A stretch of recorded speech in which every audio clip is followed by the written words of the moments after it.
Hey, what's up, everybody? Thanks for tuning in to the Domesticated Dude podcast. I'm Logan, your host on this journey. Today, I'm talking with my friend Brady. Brady is a physical trainer, and he trains people from 10 years old to 70 years old in any sport you can imagine. And one of the cool things about that is we get to talk about a little bit how training for different sports is different and then also the same. You still have your core foundations there, but then you can tailor it to the specific sport that you're training for. We also talk about his journey of starting his own business and what that was like for him. We also talk about the importance of being efficient in your lives, planning things out, taking the initiative to really think through whether it's your meal plan or goal setting or whatever it may be to help you succeed in your life. Being able to be efficient at that so that way you have more time to focus on what's important. If you like what you hear on the podcast, share it with a friend, leave us a review, and make sure to subscribe so you get the newest episodes immediately. Without further ado, here's my conversation with my friend Brady. Hope you enjoy.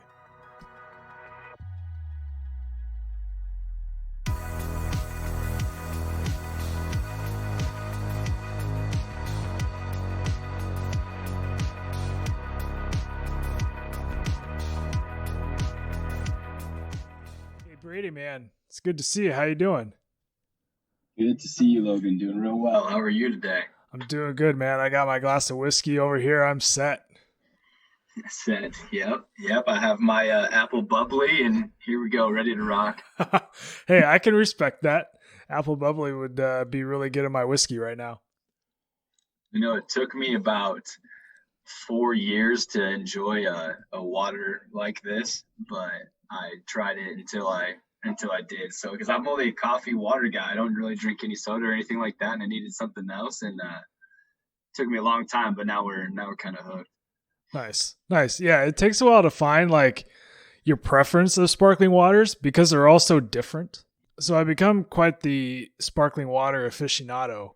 With I've never been a pop person either, and especially when Sarah and I started switching our mindset with our food, I was looking for nice fizzy drinks that I could have at the office and not necessarily full of caffeine or whatever. And found that the bubbly brand is actually my favorite. There's another one called Spindrift, which actually uses real fruit juice, so you get a little bit of carbs in there, but it just tastes delicious and it's nice and refreshing. That's what everybody. One of my friends told me. He said, "You know what? One of those seltzer waters tastes like." And I'm like, "What?" And he goes, "It tastes like back on the old TVs when you had the black and white and it was all fuzzy and fizzy. Tastes like that." And then somebody in the other room yells, "Raspberry!" And I was like, I guess they kind of taste just bland with a hint of whatever you want in it. But if you find the ones that you like, then you're in them. So. Yeah, it's definitely a personal preference, and it's an acquired taste, I've found. Yes, absolutely. So, what was your day like today, man? I know it's probably crazy at the gym with everything going on, but walk me through a typical day with Brady. Okay, so a typical day in the life is a wake up with an alarm it depends on the day, but most days the alarm goes off at 5:30 a.m. And that's probably about average there. First session of the day, I have a 20-minute commute to the gym. I live in Northeast Lincoln. The gym is in Southwest Lincoln. And as most people that live in Lincoln know, there's not a good way to get across town at all. So it takes a little bit to get there in the mornings, a nice little drive to kind of clear the head on the way there. Depending on the day, I'll do 1 to 3 sessions in the morning, and those are anywhere from a group or an individual, and mostly adults when it's that early in the morning. And today I had a break in my morning from 10 a.m. to 1 o'clock, and then we had a meeting. We have a group meeting with all the trainers at 1 o'clock every Thursday. Kind of check in, see how everybody's doing, answer any questions that anybody has. Today we went over ways to work on form that maybe some people didn't know what to do with them. So give some examples and kind of help just to continue that type of a thing every week. And then I had sessions at 2, 3, 5, and 6 o'clock. And those were all high school kids or younger, and in all different sports. So tonight I trained 2 soccer players, a tennis player, 2 tennis players, and then I had high school swimmers. So kind of all over the map. And then I get home. It's 7:42 right now. So I got home at about a little bit before 7. I had planned to make dinner because my life is a lot of planning what I need to do to be as efficient as possible through life is what I need to do. And so I had dinner ready to go, had it right before we jumped on here. And then after the podcast, I'll start kind of getting ready for bed and hope to be in bed and asleep by 10 p.m. And we'll wake up tomorrow at 5 and do it all over again. Okay. All right. So being a trainer, you're up pretty early. It's a day filled of training, but all those trainings sound like they're completely different things, right? So you have your tennis players, you have your swimmers. Those aren't the same muscles, right? You have to use different muscles in different sports. And that's something, to me, I never really noticed until I started playing tennis.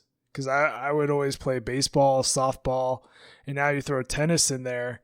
And it's like, oh, well, I can just go play tennis. It's fine. And then you wake up the next day and you add muscles that you never knew that you had before. And it really opened my eyes like, oh my God, like we use different muscles for things that we didn't think about.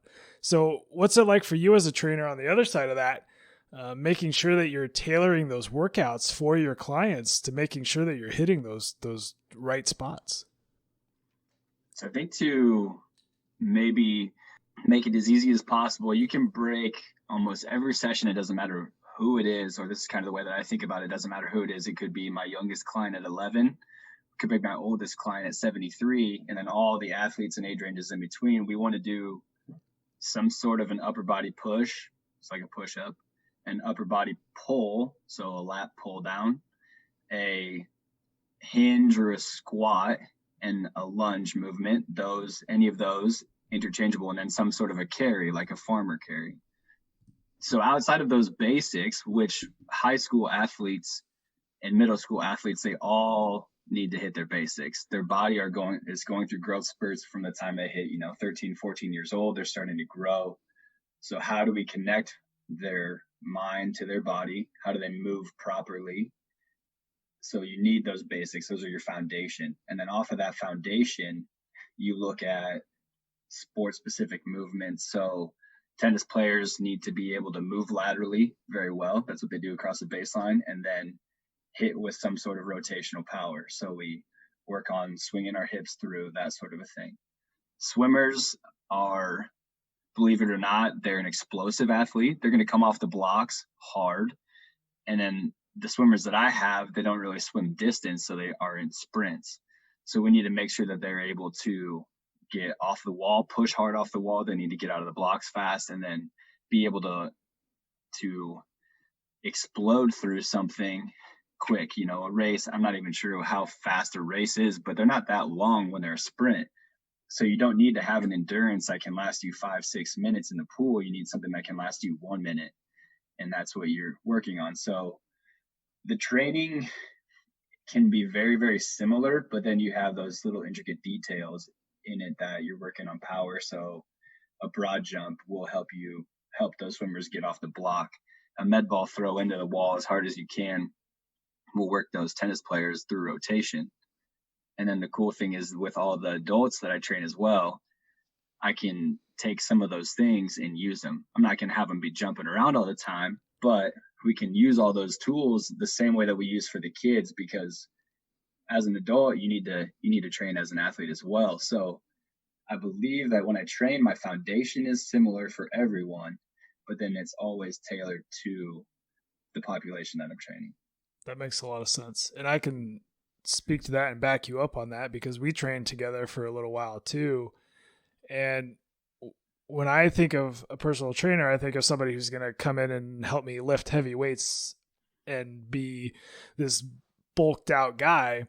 But that's really not your philosophy. That's really not the path that someone should be thinking about, right? At least from what I understand, you want to make sure that you are doing what you can for your joints and doing things for those secondary muscles, so you can lift, but the goal is not to lift as much as you can unless you are a specific power lifter. Am I understanding that correctly?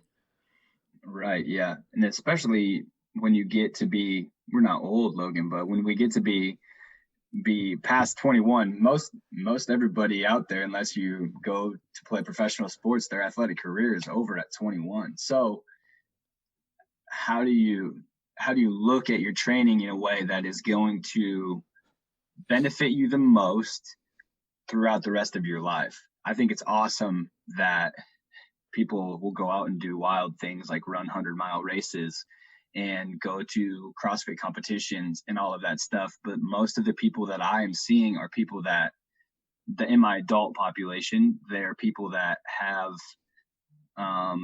things that they need to work on anyway, mobility issues throughout their hips, their shoulders. You know, we're in an age, especially right now with COVID going on, where we're sitting at a desk doing Zoom meetings and you have tight shoulders, your neck is forward, you know, our hips are tight because we're sitting down all day. So how do we address those issues?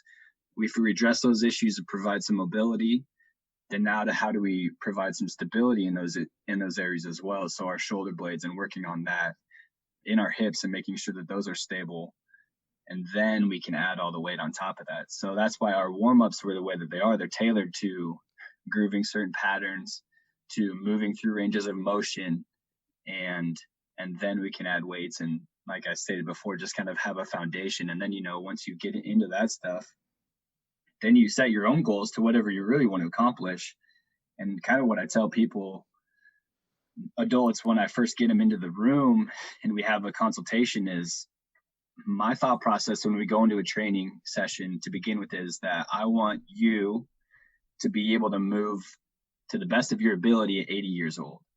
So short-term goals are awesome, great, but it's not the end all be all. So a lot of people can get frustrated on their own fitness journey, but if you can take a 30,000 foot view at your journey in general and realize that I'm doing this for 30, 40 years down the road, so that, you know, when I have kids, I can chase my kids around and be healthy for my kids. When my kids have grandkids, I can be there for my grandkids. If you can look at those things as your goals, as your long-term goals, then fitness becomes a thing that, you know, it's okay, well, how do I plug and play with all these tools that I have? And then you move from there. Yeah, that makes a lot of sense. You want to be able to play the long game. Like anything else with your finances and everything else, it's, you know, you can't just think of the short term. You have to have that end goal in mind. And what are you really working towards? And I think a lot of times we get lost, right? We get our tunnel vision on and we're looking at tomorrow and next week when we're not really thinking about 10, 20, 30 years down the road. I think that's something that's really important, that we can all kind of take a step back and think about. With everything in our lives, it's trying to make sure that we have a plan moving forward. Brady, where did your passion for fitness come from? I know you've been doing this for a while. How did it all start for you? So I was an athlete in high school and I went on to play college sport. I went to Iowa Western Community College, go Reavers, and played soccer. And my second year at Iowa Western, I blew out my knee. So I was third practice of the fall camp, and it was our third practice of the day. And I tore my ACL, my MCL, and my meniscus. And the old unhappy triad. And it was bad. It was tough recovery. I don't wish that feeling on anybody. So when people go through something like that now, I really, really, really sympathize with them. But I moved on from Iowa Western and transferred to Northwest Missouri State. And I had two roommates, my buddy Cody and my buddy Kyle, who are both, one is a physical therapist now, and then my other buddy Cody is going to be an anesthesiologist. And so through them, I really give them a lot of credit in helping me, because what I had done is what I think a lot of people would do, is you think that you need to protect yourself. And so I wasn't exercising anymore. I was trying to protect my knee because I was thinking about the long term, like, well, I don't want to have to get a knee replacement. I don't want to have to pound this thing into submission. It doesn't feel great. Well, I got to be the heaviest that I'd ever been, and I was living a college lifestyle, just like, most people do.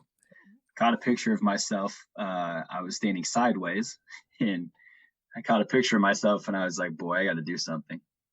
So I started working out with my roommate, Kyle. He played basketball at Northwest, and we just hit it hard for a whole summer. And throughout that summer, I lost weight, I got stronger, and then to my surprise, my knee started to feel way better than it had in months after I left Iowa Western. And throughout that time, I'd kind of was waffling on really what I wanted to do after college. I was a biology psychology major, and I got a internship at a community center in Maryville. It's kind of like a Y. They run all their youth sports and stuff out of that. And through that internship, I shadowed a personal trainer, and I was like, hey, that's something that I could do. So that's kind of where it started, was about that year and a half where I kind of fell in love. I've always been interested in the body. I've always been interested in athletics. I've always been interested in how people move and how it's so fascinating in what we can and can't do with our body and the limits that you can push yourself. And so that right there is about where it started for me. And so that was I graduated in 2013 and have been doing it ever since. So when you were rehabbing and all of that, I know people can be in a dark place during those times. What were some of the things that you learned about yourself during that recovery time that maybe you look back on now and you're like, man, I know that situation really sucked, but I'm stronger now because I went through something like that. Do you have thoughts like that? Yeah, I think when you go through something like that, and I know that doing what I do now with high school athletes, and college athletes too, I think a lot of people base their identity around that. So, I'm a college soccer player. Well, really, you're not. You're Brady Greer, who is a human being who happens to play college soccer. So when that's taken away from you in a second with, all I did was plant and cut, and then the season's over, and now there's really, what do I do now? How do I view myself? How do I figure out who I am as a person? Because I've attached myself to this thing, and that's not truly what it is. So I don't know if I learned a lot about myself in that moment, but I definitely understand now better than I did at that time, things about myself that in that moment that I wish that other people, if they had a support system that could kind of help them. And I think there's a lot more resources out there today than there ever has been for stuff like that. So. Oh, for sure. I mean, you think about the communities that are being built every day online. I mean, even with all this COVID, with the COVID situation, I've talked to more people, whether it's through the podcast or doing poker nights or, just doing a hangout. I've talked to more people that way through my computer than I have in person for the last, 6-7 months. And I think it's really important for people to know that if you're in a dark spot, if it's an injury or just going through something, it's okay to reach out to people. It's okay to reach out to your friends. And, your friends are going to be even more mad if you don't reach out to them and ask them for help. It's something where I think sometimes we get too caught up in that and we're not realistic and we just shut down. And that happens to adults now. I mean, you think of people who are so immersed in their jobs where it's kind of what you were saying, where they think of themselves as, well, I do X, Y, and Z, so that's who I am. Well, no, you are Logan Tuttle, you're Brady Greer, and then this is what you do for your job, right? So it's kind of having that disconnection between what you do and who you are. Absolutely. And I think it's kind of right now with what we're going through with COVID it's putting a lot of people in places they've never been in their life. I think a lot about extroverts and how we've been through, at the beginning of this thing, we couldn't go out, we couldn't go do anything. We're still discouraged to go out and do those things. And so those people that really get energized off of being around other people have probably felt some anxiety, some sort of depression. They don't even know what it is. So it's kind of what you said, those people need to realize that they can reach out to their own people. But I think it's important for us too, to be intentional with reaching out to people that maybe we haven't talked to in a little bit, and hey, how you doing? And those things can really, really, really help people a lot, especially right now.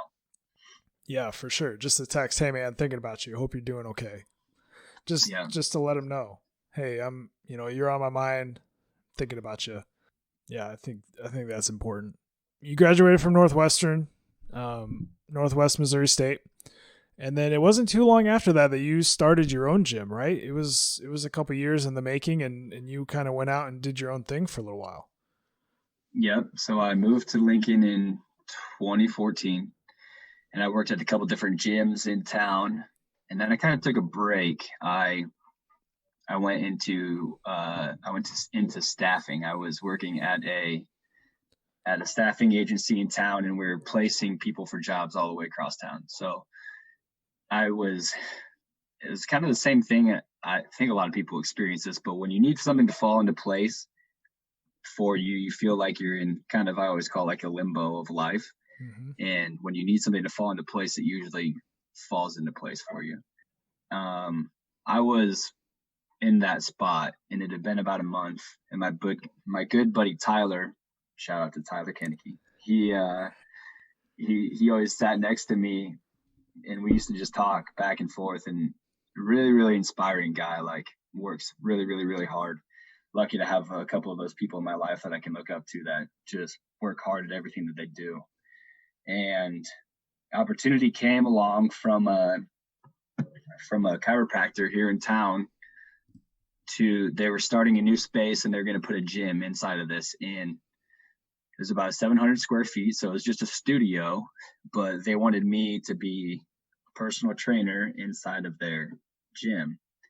I'd long thought when I first started training that it would be a great business model to team up with somebody like that, because in my eyes, those things go together, right? Mm-hmm. You have a chiropractor or a physical therapist for that matter, and what they're doing is mostly giving you rehab exercises so that you can get better, feel better with whatever injuries that you've gone through. Most people that go through some of those things also could probably work on their overall fitness as well. So I got approached in, it was December of 2016, about being a trainer for the gym. And by April 1st, 2017, I had opened up Prime Fitness and was off and running. And I think the thing that drove me the most to do it, two things. One, I knew that I would always regret not trying. It was something that was sitting with me. One of those things that I know many people can relate to, that makes you sick to your stomach, but it's like an excitement, and it keeps you up at night. And when you have that fire, you can't ignore that. So that was one. And two, there was something both terrifying and freeing about opening your own business and being the only employer of your own business, because everything is on you. There's no excuses. There's only accountability. If I didn't get anybody to come into my gym, I had nobody to blame but myself. And so that was very, very, like I said, kind of freeing and terrifying at the same time. But those were the things that really drove me to do it. And it ended up being really, really good for me. The terrifying aspect, you kind of have to come in day one with no book of business, I'm assuming, or a very small book of business. You're getting referrals from the chiropractor, but you had to go out and hustle, and you were hustling that whole time. What sort of things did you learn about yourself through that process? It was kind of shit or get off the pot time, right? You had to kind of go out and do it. Like you said, you didn't have any excuses. So what was that like for you? What was, what was your process when you went through all of that? Well, I was lucky that the chiropractors helped me quite a bit. They kind of pointed me in some directions of things to do. I'm not from Lincoln. I'm from Harlan, Iowa. So I don't really have, and at that point, I didn't really have like a strong base of people, what we would call like a power base of people to hit up for referrals or even your network to reach out to. So they were in networking groups. That was probably the first thing that I did for myself that was real positive. That's how we met. Was I went and I took a visit to, at that time, almost probably half of the BNIs that were in town. And then I had visited a couple P&Gs. And so I signed up with our P&G group, which has been a blessing. You know, you meet a bunch of people that are great in different industries across town. And then that was something good for me. Other than that, as far as business was concerned, I did a lot of walk-ins to businesses and just like handed out business cards. And you really got to swallow your pride. Like I've never been one to be a salesman. I've never thought of myself as a salesman, but if you really boil it down, I mean, that's what we're doing is sales. So you have to be able to sell yourself. And so that's, even if you're not confident in walking into this place and how you feel, put on a face and walk in there and do it. Talk to them, let them know what you can do for them. And, you know, half the time they're probably not going to give you the time of day, but every now and again they will. And then when they do, you know, you're prepared for it. So that was good.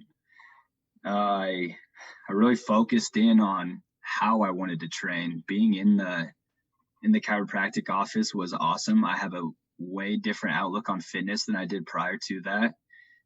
More of what we talked about at the beginning here of just like a preventative fitness. So how do we warm up properly? What are some exercises that we can include that are going to stabilize joints and muscles, but also challenge you in a way that you didn't really know? You know, we don't have to pick up 150 pounds above our head.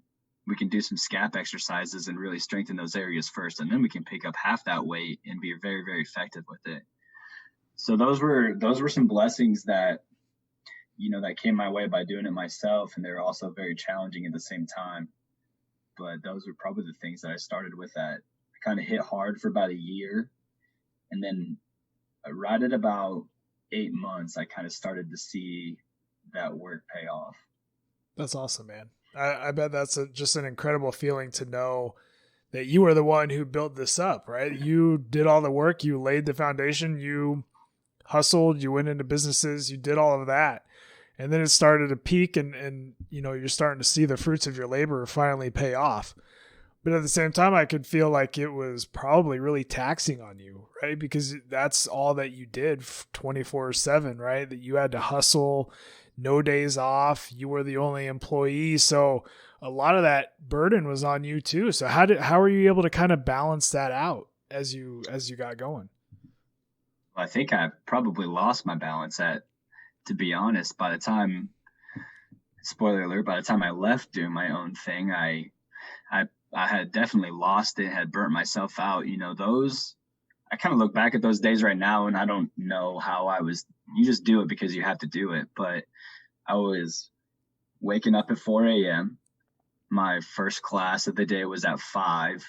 I would do 2 or 3 classes in the morning, train 3 or 4 hours during the day. I also helped with some of the things at the chiropractic office around there with rehab exercises and things like that. And then I had my classes at night at 4:30, 5:30, 6:30. So I'm getting done at 7:30 at night, driving home. It takes about 15 minutes to get home, eating dinner, packing my bag for the next day, and basically laying down to do it again. And if you're doing, you know, at 9:30, if I'm lucky to be asleep by 9:30, then my hours of sleep are 6.5 hours of sleep. And I was never falling asleep by 9:30. So you're always burning the candle at both ends. And it just got to be a point where after doing that for probably 8 months, where I was on that schedule, I could just feel myself. I didn't really enjoy what I was doing every day anymore. I didn't have that drive to get better, to continue to read, to educate myself.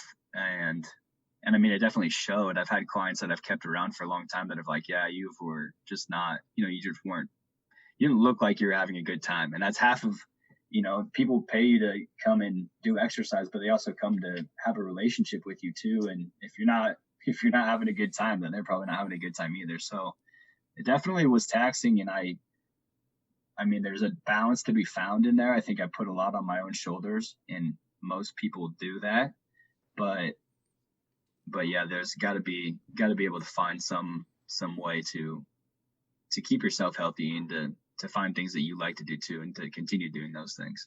And it seems like now you're able to kind of check your work at the door, right? You're able to kind of come home, unwind, relax a little bit. Sure, you still have to do some research for your different clients because they play different sports, they're different ages.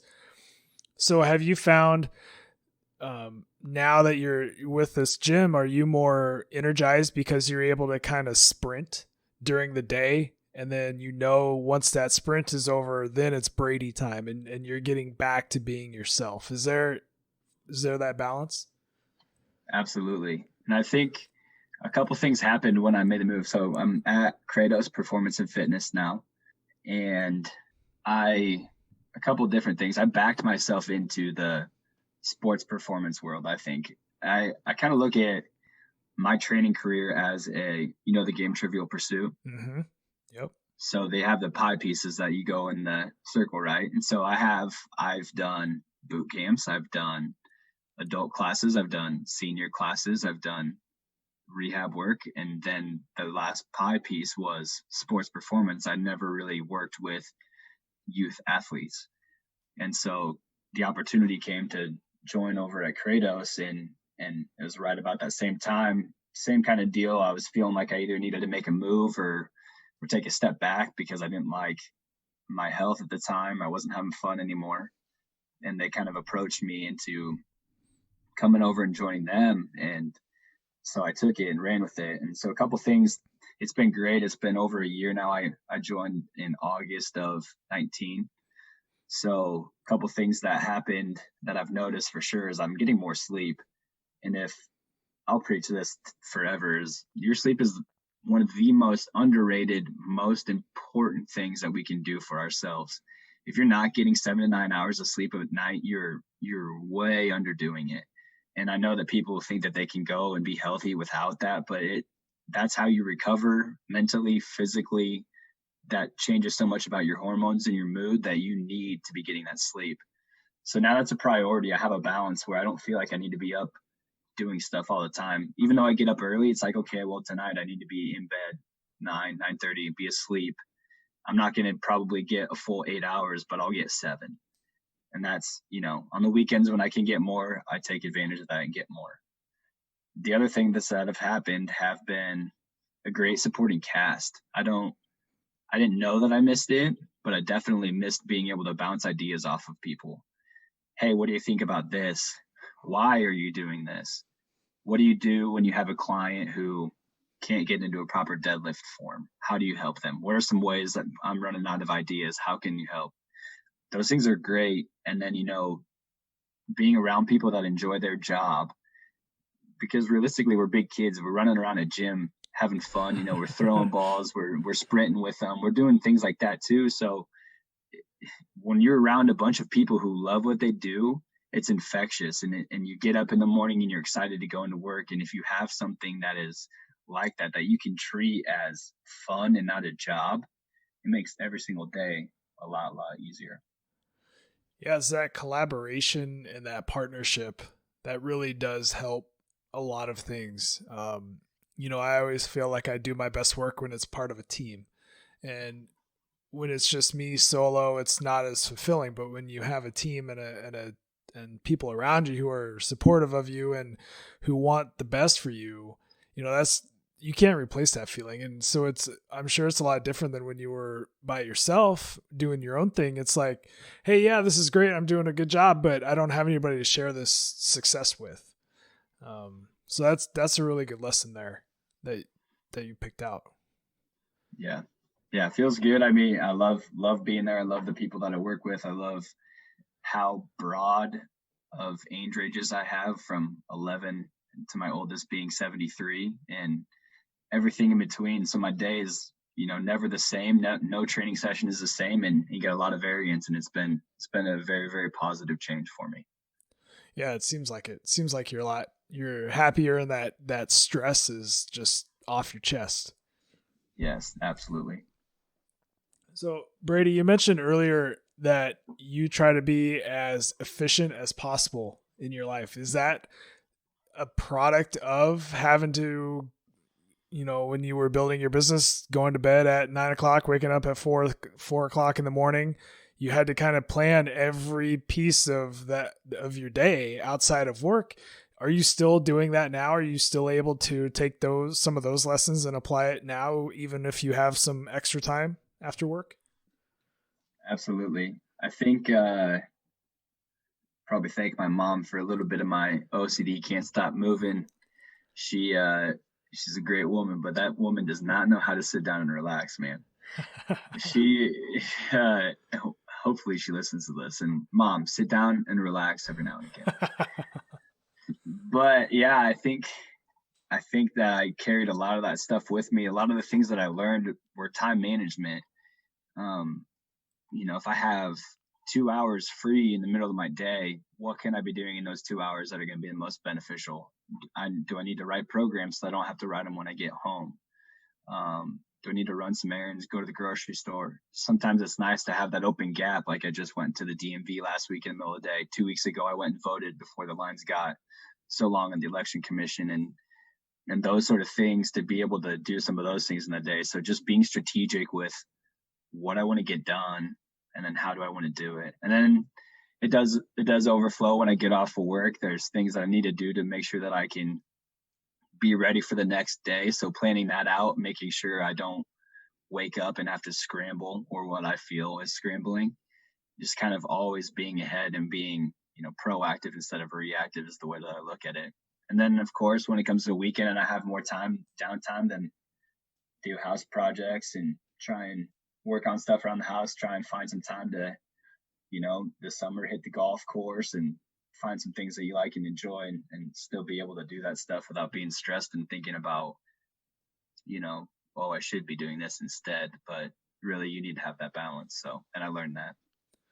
That's one thing that I've found that's been really beneficial is being able to plan out meals, plan out different things like that around the house.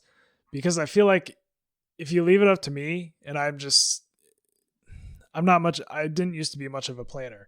Sarah has really helped me in that process. And some of these other things that I've done in my life have really helped me learn those skills. But it's like meal planning is number one, right? You have to, if you don't have a plan for meal prepping, you're just going to do the fastest thing, the easiest thing, and that's just not going to be good for your body. So if you're able to plan that out, I think that's one thing that Sarah brought with our lifestyle change when we changed the way that we ate and all of that.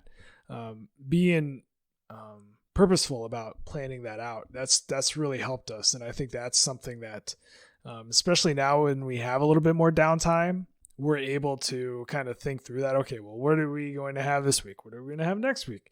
Putting in the grocery order, picking it up. I mean, just being able to do little things like that really do go a long way. So that way your grocery shopping is done. You don't have to worry about it. So yeah, I can really relate to trying to be efficient. I'm not nearly as efficient as I should be, but I'm working on it. And I think that's the main thing is planning stuff out. I have a planner, which is something that I never thought I would say 10 years ago. But just like taking those small steps. And of course, I got one of these fun planners that I got at Barnes & Noble. It's called Carpe fucking Diem. And sorry, Brady's mom, if you're listening to this. But it's just got little notes in there. It's like, it's a motivational planner. So it's got little quotes in there to help you keep going. And hey, set some goals. What are you going to accomplish this month? Those types of things. So being able to take a step back from that day to day and really think through what am I going to accomplish this month? I think that's really helpful for everybody. Absolutely. By the way, you two look great. I haven't said that today on the podcast, but you two look great. So we haven't seen each other in person, but man, looking good, dude. So proud of you. That's pretty cool. Oh man, thank you very much. I appreciate that. It's been crazy. I never thought that I would get to this level. Now I got to keep it off. And that's been really hard because, like, oh, well, I can make cookies because we're using alternative ingredients and they're healthy. Well, no, they're not. They're healthier, but not healthy. Now that it's cold outside, I can't go on my walks as much before work. So I'm trying to adjust my switch here and think of some other ways that I can still be active. And I think that's tough in the wintertime. It's starting to get cold now. I don't have a lot of room in the house to be active. So I'm trying to think through some of those things. Do you have things that you do at home to help you stay active, even if it's cold outside? I'm lucky enough to have owned my own fitness business, so I have acquired quite a bit of fitness equipment. Touche. So I have a leg up on most people, but I think that there's some good things that you can do out there utilizing YouTube among anything, like everything, like, doing some at-home yoga stuff or finding some at-home, the Beachbody app is great for things like that. Doing some things like that are fantastic. And if it's not that, there's, anything that you can do to get up if you're working at home for 8 hours a day, setting an alarm for every hour to get up and do 5 squats, 10 push-ups, and walk around for a little bit is good to get your heart rate up, to not be stuck there. Teach yourself some stretches. We went over all of our, when we used to train together, the hip flexor stretches and the stretches to open up your chest and all that stuff. Get up, knock that out. 5 minutes out of 8 hours of a day equals 40 minutes at the end of the day. So you have some time that is accumulated over that, and then you're not stuck sitting all day. So I know winter is the tough one, especially this year. If we're not going to be able to go out and do a whole bunch of stuff anyway, then you're gonna have to start getting creative for sure. Yeah, I think that's a good way to look at it. 5 minutes every hour. I mean, that's nothing. You do that at work anyway. Hopefully, take a step away from your computer and kind of reset your mind a little bit. One thing that I've found too, I found this app called Balance, and it's a meditation app. And for some reason, because of, I think it was mental health awareness, or is mental health awareness month or something, Apple, they're not a sponsor. Got to say that right away. They're not a sponsor or anything like that. But they sponsored. If you want to, go ahead. Yeah, absolutely. If you're listening from Balance, I would gladly take you as a sponsor. But anyway, what they did was they gave you a year subscription for free.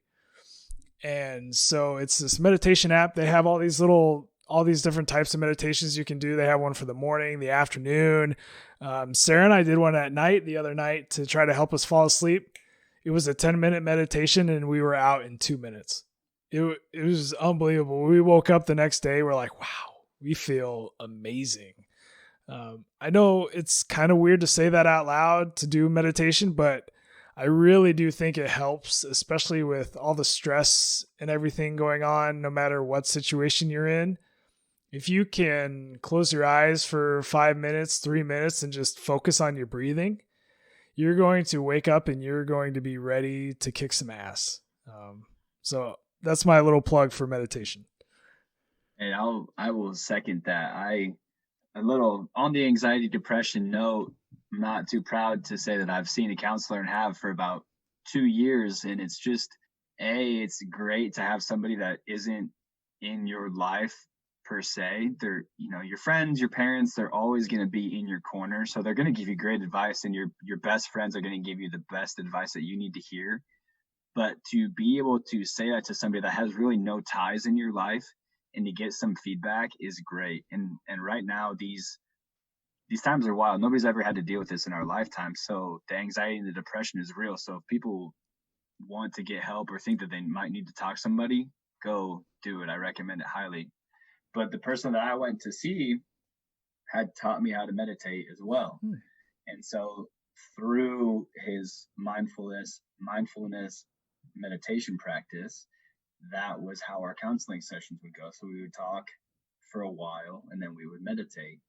And then I had developed, and I've fallen off a bit, and I'm trying to get back into it, just a routine of always 10 to 20 minutes a day of sitting and then either doing a guided meditation or something to bells and really focusing on the breath. And I think that what is probably the biggest misconception about meditation in general is that people think, well, I can't focus for 10 minutes. Well, that's not the point. The point is to realize that you have lost focus and to bring yourself back to that focus. So using your breath as an anchor and focusing on your breath and focusing on your breath. And it's, oh, I'm hungry. I want to have a piece of pizza. Oh, I recognize that I have drifted off in my thought. Now bring myself back to my breathing. And that practice of doing that over and over and over again is what is calming. And there are plenty of studies out there that show that it is very, very beneficial for you. Thank you for sharing that with me and for all of our listeners. I think a lot of times we get too proud sometimes to take that step and to go talk to somebody. But even right now, I mean, I would assume I'm choosing my words carefully here. It's not easy, not easier than it ever was, but the access is probably better than it ever was, because now you can meet counselors online or over the phone. You don't have to take that time, go drive and sit there. You're able to kind of do that over the internet. I would highly encourage that. And that's something that I've been thinking about, just not necessarily because there's specific issues or anything, but just to have that, like you were saying, just to have that sounding board, just to have that unbiased opinion in your life and that unbiased voice and that kind of calming voice in your life. I think we could all benefit from something like that. Yeah. I never walked away from a counseling session and thought, what a waste of time. Every single time I might have gone in there with nothing to say and then walked out of there feeling like I was walking on clouds, just like, wow, we might have just talked for a whole hour about whatever. It doesn't matter what it is. And then just being able to have a sounding board and then to come away with some piece of advice to focus on going forward, super beneficial. So if anybody's on the fence about it, I mean, you don't have to be depressed or anxious to go see somebody. I mean, I don't think that I was there, and I definitely have benefit from it extremely. And I know a lot of people that do it and they say the same thing. So yeah, absolutely. Well, hey Brady, man, we've been talking for a little while. We've covered a lot of things. Is there anything else that's kind of top of your mind that you think people should be aware of before we sign off for the night?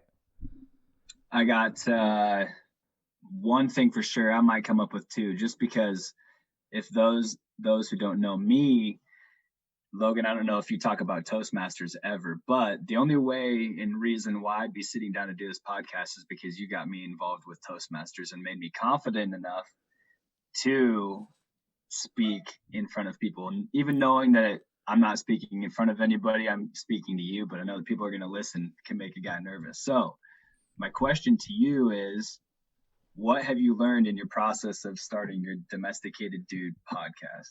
Oh, man. I'll break it down. I'll make it more specific for you. Go with something that has happened or that you've learned that you didn't know that you were going to learn or you didn't expect to learn. And then what has been harder than you thought?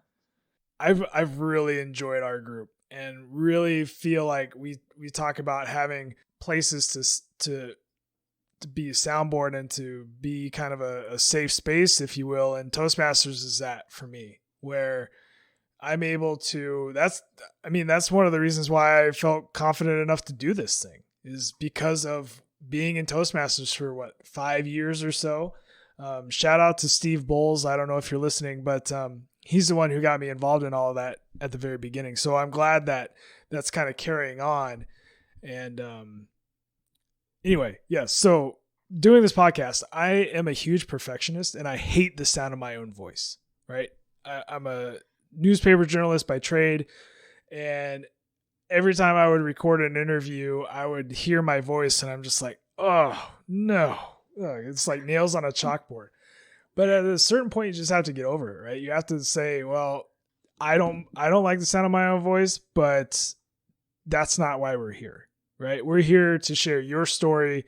We're here to share other people's stories and really to let others know who are our age or maybe a little bit older that we're going through a lot of the same things. We're experiencing a lot of the same things. And I feel like there's not a lot of podcasts out there that just have dudes, right? We have like Joe Rogan and Dax Shepard and like all these high level celebrities interviewing other high level celebrities. Cool. There are lessons to be learned there. But what I really thought was we can learn stuff from our friends. And for me, I've always enjoyed spending time with my friends. I've always had friends who have always been a little bit older than me. So being able to just kind of sit and hear them talk and all of that through their experiences. And I, when I was younger, I was like, oh yeah, sure, whatever, just kind of wrote it off. But now I'm in my early to mid 30s and I'm like, holy shit, there's a lot of stuff out there that I wish I knew. And so that's this podcast. And I think being able to learn from other people is really valuable. And sure, you can learn from celebrities and all this stuff, but I'd rather learn from my buddies, and if I can share something that resonates with them and helps them in their life, hey man, I've succeeded, so that's something that I really found that I learned about myself with this podcast is that I had to just let go. I had to stop worrying about every breath or every word or, all these little details that I go through in the editing process. It doesn't matter, right? What matters is the content and that the content is there. And so that's something that I've really learned about this. And the other side of it is people are willing to share. They're willing to share their stories. They're willing to come on here and take the journey with me because it's different, right? It's completely different from what we're used to. We're not, as regular people, we're not used to recording conversations and then sharing them out to literally the entire planet. And what I've been most impressed with are my buddies who have come on here and willingly done that. And it just means so much to me that you and them are able to kind of block out any negative thoughts and just come on and do it. Because at the end of the day, it's a conversation, right? It's a conversation with friends. And, so yeah, there's a lot that I've learned, and I know that it hasn't been every single week like I set out that I was going to do, but you know what? If I can get an episode here, an episode there, it's still accomplishing the goal. Absolutely. Cool, man. Yeah, it's pretty fun to listen to, and some of the episodes that you've had have been really, really fun to listen to. I appreciate that, man. I appreciate that a lot. It's been a lot of fun to put together and just a learning process. It's fun to learn new things and learn a new skill, and who knows, maybe someday this will be the full-time job, and that would be amazing. There you go. Yeah, there you go. Shoot for the stars. Yep. That's right. So then my final question of the evening is, since you've been doing the interviewing, is what kind of vacation are you looking forward to as soon as you're able to take a vacation? I don't really know. I've never been one to say, oh, I have to go here and I have to do this and I have to go to this place. Like, yeah, there are places out there that would be cool to explore, but what I look forward to in a vacation is being able to turn my email off, turn my Slack notifications off, and just go explore a new place with Sarah.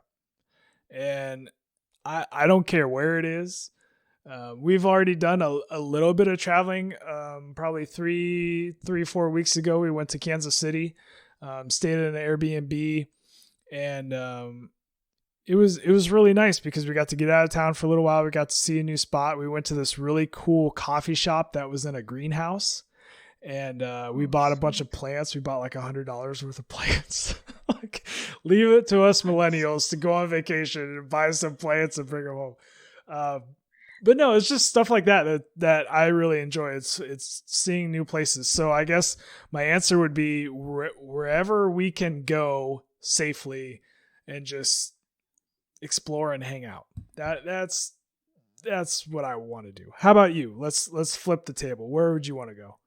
Oh boy, I have one place that I want to go. I have someone special to me that is living across the pond right now in the Middle East, in the United Arab Emirates. So I would like to hop on a plane and go to Abu Dhabi. I've never been. I've never been across the pond. I've been to Mexico. I've been to Canada, but I've never really left the continent. So as soon as things are able and safe, I would like to make that trip and see what some other cultures like, some other completely different place. So the pictures have been I mean, they've been amazing. So it'd be just different to see an entirely new world than what I'm used to. It would be pretty wild. Wow. Wow. I didn't know that, man. That's really cool. And if you do that, you know that we're going to have to do this again because I want to hear all about that because that sounds incredible. Well, hey, man, thanks for coming on, spending some time with me tonight. I really appreciate it. This has been a blast. Yeah. Thanks for having me, Logan. I really appreciate it, man. Of course. Anytime. We'll do it again, I'm sure. Okay. Sounds good. Whenever you want. Deal. All right, Brady. Take care, man. I'll see you soon. Yep. See you, Logan.